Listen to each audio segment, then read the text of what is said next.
Bonjour à toutes et à tous les amis, j'espère que vous allez bien. On se retrouve comme tous les matins pour la matinale trading, pour une journée très importante aujourd'hui. Vous le savez, on va avoir les résultats d'inflation cet après-midi. On a eu jusqu'à maintenant un début de semaine relativement calme, relativement plat, relativement latéral, notamment sur Bitcoin. Tous les marchés sont un petit peu sous tension, tous les marchés sont un petit peu en attente justement de ces premiers résultats macroéconomiques importants. Pourquoi je dis premier? Parce que tout au long de la fin de ce semaine, on aura d'autres résultats macroéconomiques qui seront évidemment très intéressants à surveiller, qui créeront probablement pas mal de volatilité sur les marchés. Donc là, ce matin, l'objectif, ça va être de faire un point un petit peu sur la situation actuelle et de préparer au mieux ce qui va potentiellement se passer cet après-midi, les différents scénarios, etc. etc. Donc, comme d'habitude, je vous invite à vous abonner si ce n'est pas déjà fait, à rejoindre le serveur Discord, et puis je vous invite à poser vos questions aussi. Je ferai des pauses régulièrement pour y répondre. En tout cas, soyez extrêmement prudents, je vous le dis dès maintenant, si vous êtes exposé sur les marchés aujourd'hui et tout au long de la fin de semaine, puisqu'il va y avoir beaucoup de manipulation de marché, beaucoup de volatilité, donc ne faites pas n'importe quoi. Donc salut à tous ceux qui arrivent sur le live, j'espère que vous allez bien, j'espère que vous avez passé une bonne nuit, je vous souhaite d'ores et déjà une très bonne journée et nous c'est parti, on va rentrer dans le vif du sujet.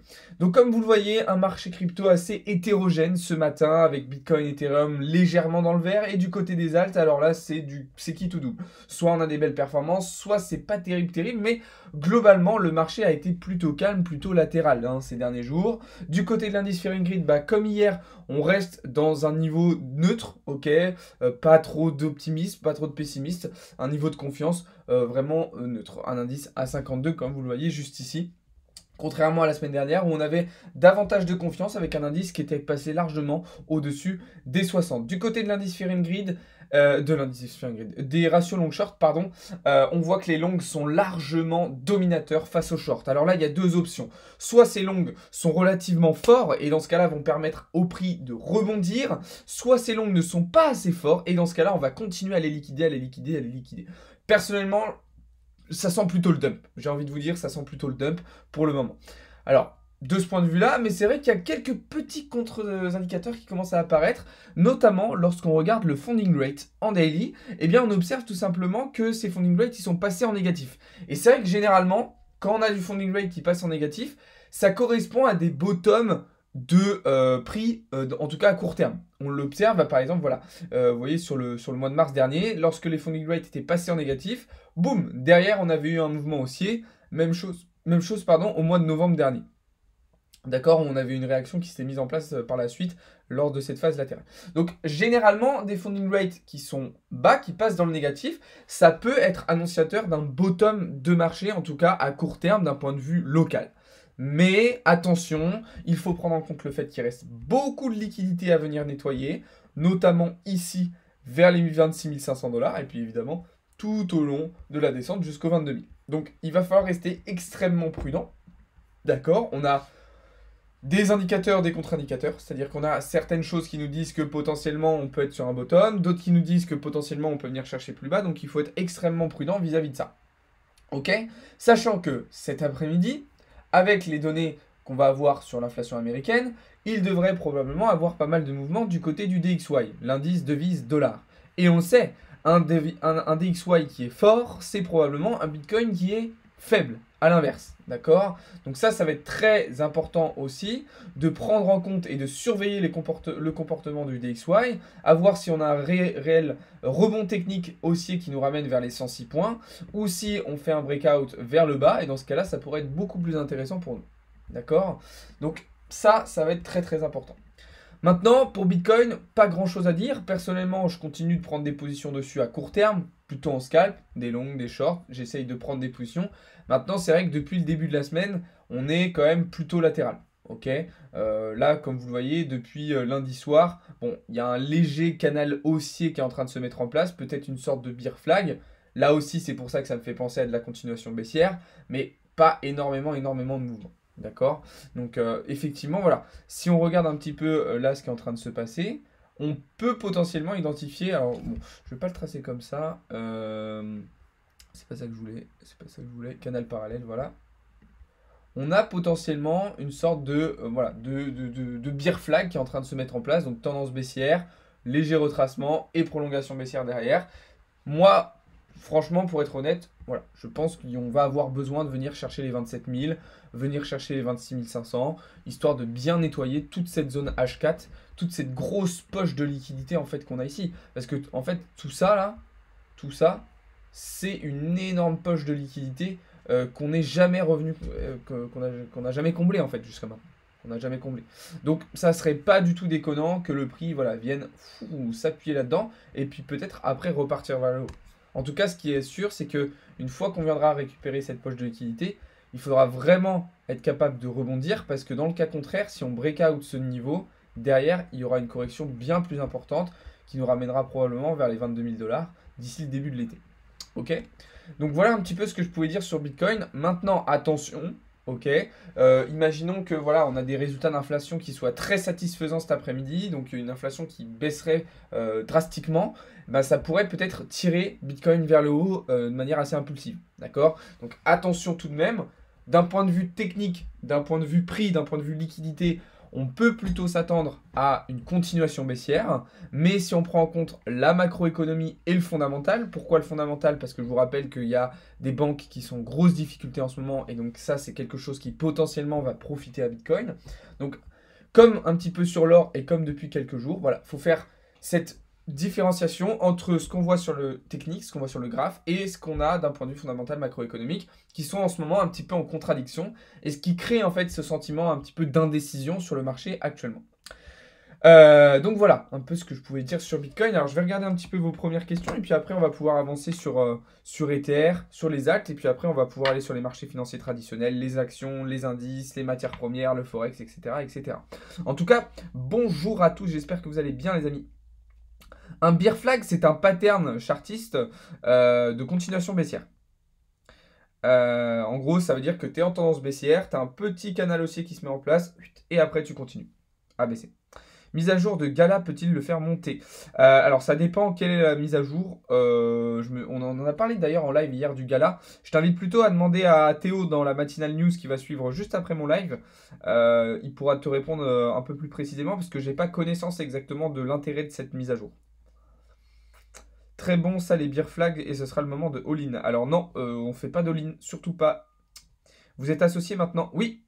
Oui Mathieu, on est totalement associé. Blockchain Capital a fusionné avec anciennement Crypto Learning. Les funding rates, alors pour ceux qui veulent savoir ce que c'est les funding rates, c'est un indicateur qu'on observe sur principalement CoinAnalyse qui représente les commissions d'acteurs, les commissions des acteurs sur le marché. Et donc ça te permet d'avoir des indications sur le sentiment de marché. Donc là par exemple des funding rates qui sont bas, qui passent dans le négatif, ça veut dire qu'on a une majorité de personnes qui parient à la baisse. D'accord? Donc on a une majorité de personnes qui sont baissiers. Et c'est pour ça qu'en fait on considère que ça peut être des indicateurs de bottom d'un point de vue local, parce que c'est quand tout le monde pense que ça va continuer de baisser, d'accord, que c'est là où ça s'arrête de baisser et que généralement ça repart vers le haut. Donc c'est pour ça que c'est un indicateur qui est plutôt intéressant, que moi j'aime bien regarder, en plus de l'open interest, etc. etc. Donc voilà, c'est le drapeau de la bière. Tac, tac, tac. Donc voilà. Ether go to sub 1K d'ici septembre. Alors, on va regarder justement du côté d'Ethereum ce qui est en train de se passer. Moi, je suis toujours en train de le scalper un petit peu dans tous les sens. Mon petit Ether, là, je le prends des longues, je le prends des shorts. Je prends pas mal de positions dessus. Alors, pour le moment, Ether, on n'a pas repris forcément de position, d'accord? On avait pris un super trade dimanche soir en short, comme vous le voyez ici à l'écran. Là, maintenant, moi, j'attends soit un vrai rebond technique pour repartir sur un long vers les 1930 dollars, ok. Soit j'attends un breakout baissier avec retest pour venir nettoyer plutôt dans un premier temps voilà, les 1720 dollars et pourquoi pas ensuite vers les 1500. D'accord? Un petit peu le même scénario que je viens de vous identifier sur Bitcoin. Mais pour le moment, pas forcément de nouvelles prises de position, même si voilà, ça sent un petit peu aussi la continuation baissière sur Ether. La seule petite chose, c'est que vous voyez que là, on a de la FVG et là aussi, on a des choses à revenir chercher. On a des déséquilibres de marché là et là qui pourraient un petit peu attirer le prix, d'accord? Sachant que même cette zone-là, on ne l'a pas totalement comblée. Donc, il y a des choses aussi, contrairement à Bitcoin, en fait, sur Ether, il y a aussi des choses qui peuvent l'attirer un petit peu vers le haut. Donc là, ça rend la tâche encore plus difficile. et je suis encore plus mitigé sur Ethereum. Donc c'est pour ça que vraiment je privilégie pardon, vraiment des positions à très court terme en ce moment sur le marché crypto, notamment avec la volatilité qu'on peut attendre aussi aujourd'hui. Donc je privilégie vraiment des prises de position sur 15, 30, 1 heure maximum, et j'essaye de ne pas rester exposé trop longtemps sur le marché. D'accord? Donc voilà, pour le moment, Ethereum, scalping, sinon observation, soit d'un rebond technique vers les 1930, soit d'un breakout. Alors évidemment, le scénario que je privilégie, c'est plutôt ça.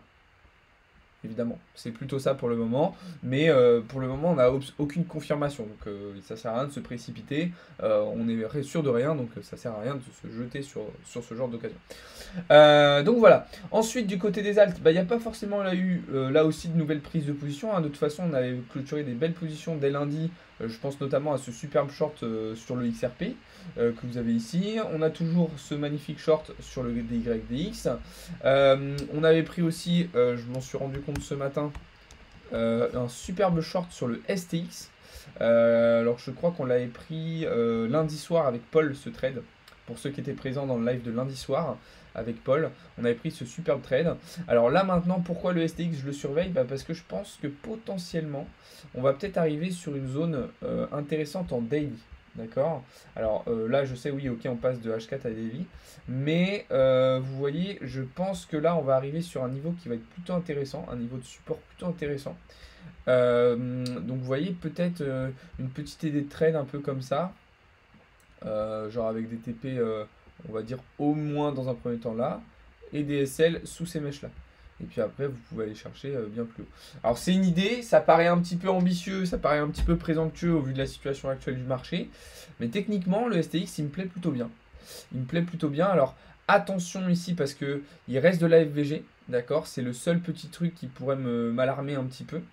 Mais sinon, sinon j'aime bien. Sinon franchement, j'aime beaucoup. J'aime beaucoup la charte. Donc je vais surveiller ça attentivement. Vous voyez que si on fait un retracement de Fibo sur la structure ici, hop, et ben on est pile poil sur les 61% de Fibonacci. Donc non, la structure ici sur le STX me plaît beaucoup en daily. Le seul truc, c'est que voilà, il reste de la FVG ici, et c'est pas forcément cohérent vis-à-vis du scénario de marché que j'avais identifié au préalable. Enfin, en tout cas, de mon biais psychologique sur l'ensemble du marché. Donc c'est pour ça que je vais être très prudent sur cette position, mais elle me plaît plutôt bien. Donc voilà, je précise bien que c'est pas un conseil en investissement, les gars, ne copiez pas bêtement ce que je dis, ce que je fais et ce que je montre. Je vous partage juste des petites idées comme ça de prise de position. Donc voilà, un petit peu ce que je pouvais dire sur le marché crypto. Pas forcément d'autres prises de position pour le moment, encore une fois, à part du scalp. Donc voilà, hier je crois que je vous avais partagé une petite position sur Bitcoin avec pour objectif de revenir chercher un petit peu plus haut là. Ah non, c'était sur du M15. Alors qu'est-ce que je vous avais envoyé comme position? Je sais même plus ce que c'était comme trade. Je sais plus, je crois que j'avais mis un prix d'entrée là-dedans avec du short. Faudrait que je retrouve. De toute façon, je vous l'avais envoyé sur le Discord. Donc voilà, à surveiller potentiellement bear flag sur Bitcoin, mais sinon pour le moment pas grand-chose de plus à dire de ce point de vue là. Alors, je vais checker un petit peu vos questions et puis après on va avancer sur les autres marchés. Alors, tac, tac, tac. Que penses-tu de Ordinals? Très belle innovation, beaucoup de potentiel. On en a parlé beaucoup sur YouTube, on en a parlé beaucoup en live. Très intéressant. Bonjour Alex, que penses-tu pour le gold va chuter? Alors, le gold, on va le regarder juste après, ne t'inquiète pas. Ne t'inquiète pas, ne t'inquiète pas. Moi, je suis short depuis 2000 $, je TP à 1100. Ok, bon trade, hein. Bon trade du coup. Bon trade. Alors, n'hésite pas quand même à prendre des profits partiellement et puis à remonter ton stop loss au prix d'entrée. Tac. J'utilise quoi comme stratégie? Ma propre stratégie. Je t'invite à aller voir sur YouTube, j'ai fait une vidéo complète pour vous expliquer quelle était ma stratégie justement.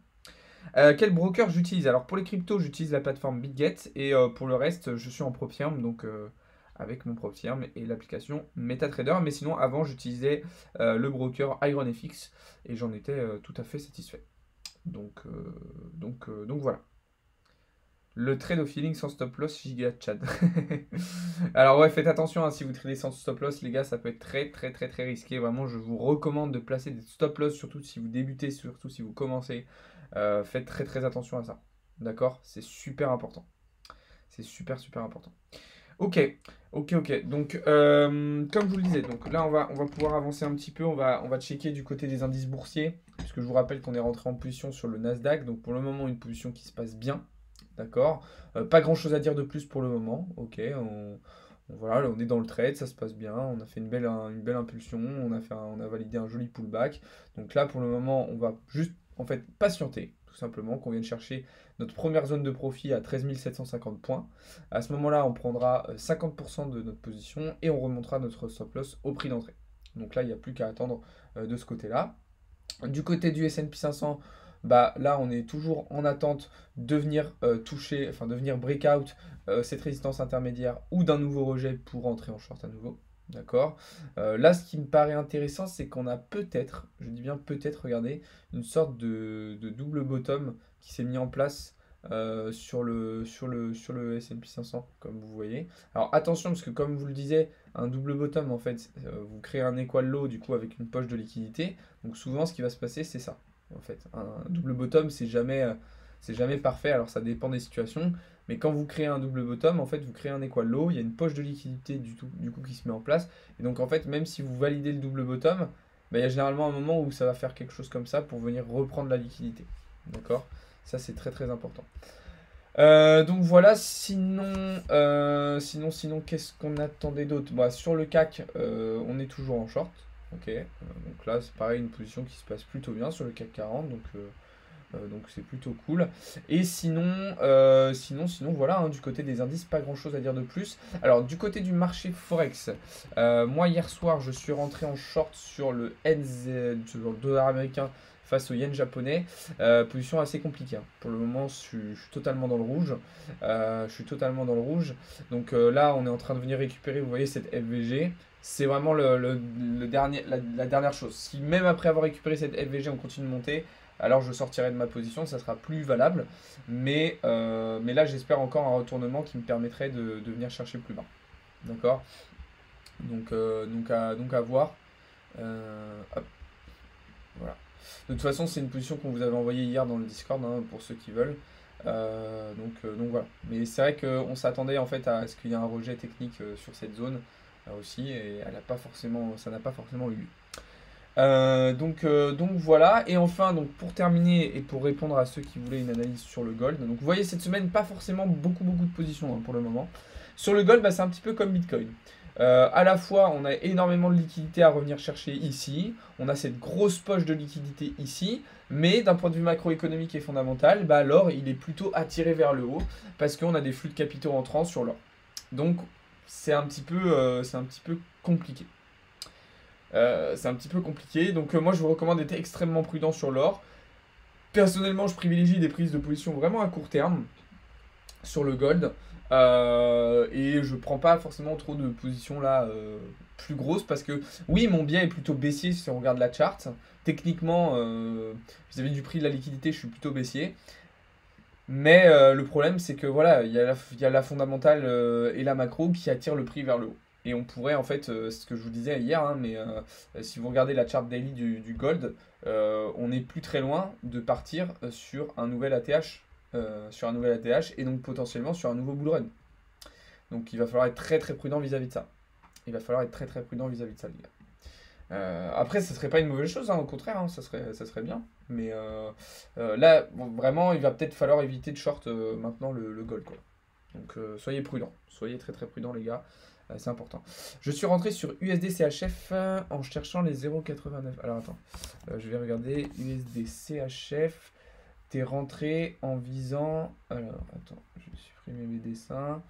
Les 0,89 732. Ah, t'es rentré en longue, ok, du coup. T'es rentré en longue. Ouais, c'est plutôt cohérent.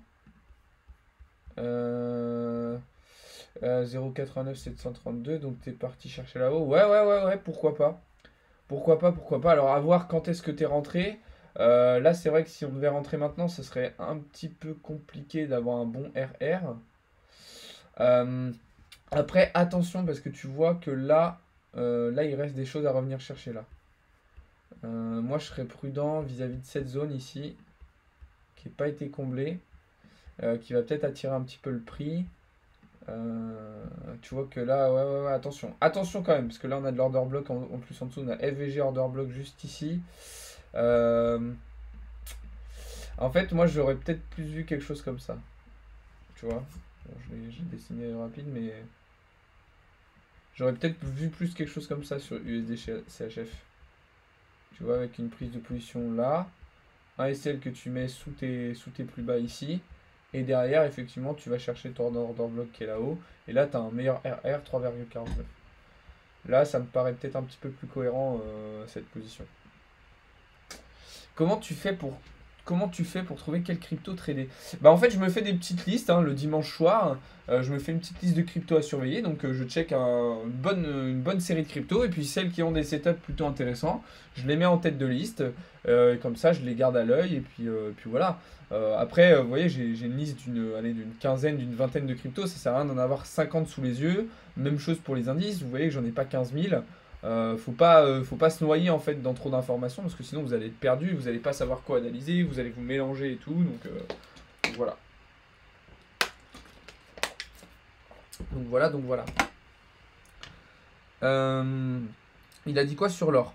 Sur l'or, on est plutôt mitigé, Cyriel, entre le technique, le prix, la liquidité qui nous attire plutôt vers le bas et le fondamental, le macroéconomique qui nous attire plutôt vers le haut. Je suis en France. T'as combien de spread sur l'or? Ça dépend des brokers. Belle cassure pullback. Sur quoi? Pourquoi vous avez de meilleures perfs sur les VIP et copies par rapport au Profirm? Parce que en fait, le Profirm, c'est pas la même personne qui gère le Profirm. Chez Blockchain Capital, tu sais, on est différents traders. Donc les performances sont différentes selon les comptes, selon les services. Et parce que le Profirm, ça demande une gestion de compte différente aussi. Enfin, voilà. Par exemple, sur les comptes entreprises, crypto, on se permet plus de risques. Sur le Profirm, beaucoup moins. Parce que sur le Profirm, on a des règles à respecter. Et donc, forcément, ça nous demande une gestion de risque un petit peu différente. Mais c'est surtout dû au fait que, vu qu'on est différents traders, bah, chaque trader, en fait, va avoir sa gestion. Et du coup, les résultats vont être un petit peu différents. Macron se régale. Bah ouais. L'or a la même fondamentale que BTC. Pas exactement, mais sur certains cycles, il peut y avoir des similitudes, effectivement. Bonjour Eugène. Comment placer le SP? Qu'est-ce que c'est le SP? Le stop loss, tu veux dire? Donc voilà. Alors, les amis, on va faire un petit point sur le calendrier macroéconomique du jour. D'accord? Putain, vous n'êtes pas beaucoup ce matin là. Dis donc, sur TikTok, là, bombardez-moi de likes.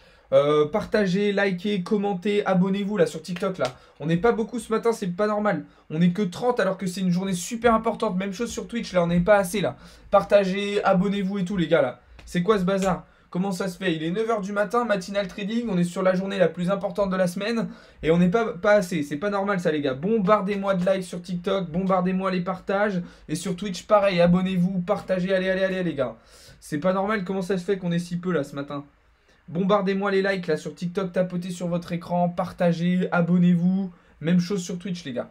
Allez, faut qu'on soit un petit peu plus nombreux là, on est sur une journée importante. Il faut envoyer du steak là. Envoyez les gars. Ok. Alors, le calendrier macroéconomique du jour. Alors, on est sur une journée très très importante aujourd'hui. Et il faut savoir que tout le reste de la semaine va être important. D'accord? C'est-à-dire qu'aujourd'hui, effectivement, on a des résultats macroéconomiques qui vont être très importants à surveiller, qui vont créer de la volatilité. Mais ça va être le cas demain et ça va être le cas vendredi. Alors, aujourd'hui, ce qu'on va surveiller attentivement, c'est les résultats d'inflation. IPC Core. D'accord? Aux États-Unis. Pour le moment, les estimations tablent sur un léger ralentissement encore de l'inflation à 5,5% contre 5,6% précédemment. D'accord? Donc ça, c'est le résultat le plus important de la journée. Et il faudra surveiller aussi... ah non, pardon, c'est celui-là. C'est l'IPC ici, excusez-moi. C'est donc une stabilisation de l'inflation à 5%. D'accord? Excusez-moi. Ensuite, à 16h30, on aura aussi un autre résultat qui pourrait être important, notamment pour ceux qui traitent les matières premières, avec les stocks de pétrole brut. Demain, journée aussi très importante, puisqu'on aura les inscriptions hebdomadaires au chômage, comme d'habitude à 14h30, et les prix à la production. Deux résultats très très importants aux États-Unis qui devraient créer là aussi pas mal de volatilité. Et vendredi, alors vendredi on aura plein de résultats européens qui vont être intéressants à suivre, mais surtout vendredi après-midi on aura l'attente des consommateurs et la confiance des consommateurs. Là aussi deux résultats qui vont être intéressants et importants à surveiller. D'accord? Donc on va avoir une fin de semaine qui va être volatile, on va avoir une fin de semaine qui va être mouvementée, il va falloir être très prudent. Il va falloir être très très prudent, mais ça va créer des opportunités, ça va créer des mouvements de marché, et donc ça va potentiellement nous permettre de rentrer dans des positions, et ça c'est intéressant. Donc justement, vu qu'on va avoir plein de news macroéconomiques, et donc, vu qu'on va avoir plein de choses qui vont se passer sur les marchés, et forcément, nous, on va vous faire plein de lives. Donc voilà un petit peu le programme live pour la fin de semaine. Donc aujourd'hui, vous voyez que vous allez avoir pas mal de choses. Même chose demain, d'accord? Il y aura juste vendredi où exceptionnellement, il y aura des lives que le matin. Pourquoi? Parce qu'en fait, vendredi, l'équipe Blockchain Capital est en déplacement. On se retrouve tous sur Genève pour rencontrer nos partenaires, pour vous faire du contenu, etc. etc. Donc ça sera un petit peu différent ce week-end, vous aurez du contenu notamment en story Insta, etc., en post TikTok. Donc ça sera un petit peu différent, mais ça sera tout aussi sympa. Mais du coup, voilà, il y aura exceptionnellement pas de live vendredi après-midi et vendredi soir. Donc c'est pour ça que là, aujourd'hui et demain, on va envoyer du steak avec beaucoup de live. D'ailleurs, Mathéo va peut-être rajouter un live demain après-midi. Un live sur la DeFi, d'accord? Donc soyez attentifs, soyez présents. Et voilà, vous voyez que c'est quand même une belle semaine. On a pas mal de live avec vous pour vous montrer tout ça, etc. etc. Donc voilà. Voilà un petit peu le programme macroéconomique, voilà un petit peu le programme live. Alors, je vais vous demander un petit service aussi les gars, n'hésitez pas à aller bombarder de likes, aller bombarder de clics cette vidéo, ok, ça nous ferait un bon coup de pub, c'est une vidéo qui est en train de bien marcher comme vous voyez, donc ça ferait vraiment super plaisir, donc n'hésitez pas à aller la checker, ça coûte rien, un petit like, d'aller regarder la vidéo, en plus elle est super intéressante, ça concerne le PP Coin, hein, pour ceux qui s'intéressent au PP, au Wojak, à Ordi, à toutes ces cryptos qui ont explosé récemment, allez voir cette vidéo parce que justement on en parle dedans, donc ça peut vous intéresser. Je vous rappelle aussi les amis qu'il y a toujours un concours en ce moment sur Instagram et sur Twitter avec 250 $ de crypto à gagner en collaboration avec le projet Mintera. Donc n'hésitez pas à aller voir ça. Ok, pour ceux qui veulent tenter leur chance, je vous invite à aller participer sur les deux plateformes. 250 $ de crypto à gagner, ça peut toujours être intéressant. Donc voilà, oui, il y a des annonces cet après-midi Théo. Il y a des annonces cet après-midi. Qu'est-ce que tu veux savoir sur le stop loss, Eugène? J'ai rejoint la chaîne il y a peu de temps déjà. Merci beaucoup, MacBuy. Avec plaisir, bienvenue à toi. When Binance collapse. Qu'est-ce que tu veux dire par là? Alors, when, tu veux dire when avec un H quand? ETH ont gradé. Ouais, les gars, je comprends rien à vos messages, là, parlez français. Quand les shitcoins explosent, c'est le top. Moi, j'aime pas trop les shitcoins, hein. Moi, j'aime pas trop les shitcoins. On peut rentrer maintenant sur Six. C'est quoi le Six Superlato? Ce serait bien si le Baby Dodge faisait pareil que le PP. C'est vrai que quand les shitcoins poussent et font des grosses performances, c'est généralement qu'on est sur des tops de marché. Pourquoi le BTC baisse depuis 2-3 jours? Pour venir chercher la liquidité, Thibaut. Sur le STX. Alors non, sur le STX, moi j'attendrai un petit peu, hein, les gars. Je vais vous remontrer l'analyse qu'on avait faite tout à l'heure. Je vais vous montrer l'analyse qu'on a refait tout à l'heure. Mais moi, sur le STX, j'attendrai quand même un peu parce que là, vous voyez qu'on est en train de tomber très très fort. Donc, faut pas essayer de rattraper un couteau qui tombe. Et moi, j'attendrai vraiment que vous voyez le prix vienne toucher ici les 618 de Fibonacci. En fait, et puis après derrière, attention, hein, comme je disais, il y a l'order block. Peut-être que ça peut être intéressant de faire une double entrée, hein. Si vous voulez, ici, peut-être que vous pouvez mettre une première entrée sur les 618, une deuxième sur l'order block. Hop, le SL toujours au même endroit sous les précédentes, sous le bottom. Ok. Et puis après, comme ça, vous avez deux entrées intéressantes avec un premier R à 5,39 et un deuxième à 961. Ça peut être une solution. Ça peut être une solution si vous voulez, hein.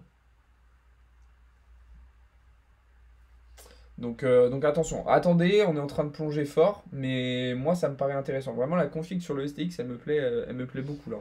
Elle me plaît vraiment beaucoup, la config sur STX. Donc voilà. Bon, en tout cas les amis, je vais vous laisser là pour ce matin. Ok, je vais répondre encore un petit peu à vos questions. Globalement, ce qu'il faut retenir, c'est qu'on va être sur une journée qui va déclencher une deuxième partie de semaine très volatile, très mouvementée. Donc soyez prudents sur les marchés. Si vous êtes exposé, vraiment pensez à sécuriser vos positions très rapidement. On va pas rester ensemble plus longtemps ce matin, juste je vais répondre encore un petit peu à vos questions. Pourquoi? Parce que de toute façon cet après-midi on va se retrouver en live justement pour les annonces macroéconomiques. Donc on pourra suivre ça en direct, on pourra interpréter ça en direct, on pourra trader en direct. Là ce matin voilà, c'était juste histoire de vous faire un petit point sur la situation de marché. Ça sert à rien que je parle pendant des heures parce que de toute façon vous connaissez déjà la situation, c'est un petit peu la même que depuis le début de la semaine. Donc voilà pourquoi ce matin je vais faire un petit peu plus court sur ma matinale trading.